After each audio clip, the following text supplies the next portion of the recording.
குழந்தைகளா, இந்த காணொளியில் பூச்சிகளின் பெயர்களை தெரிஞ்சுக்க போகிறோம். வாங்க பார்க்கலாம்.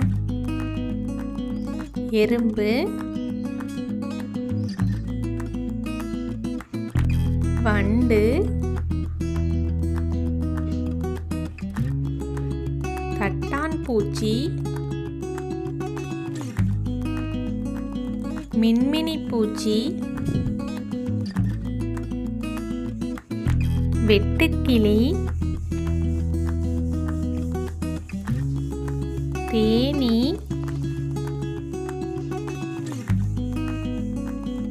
ஈ,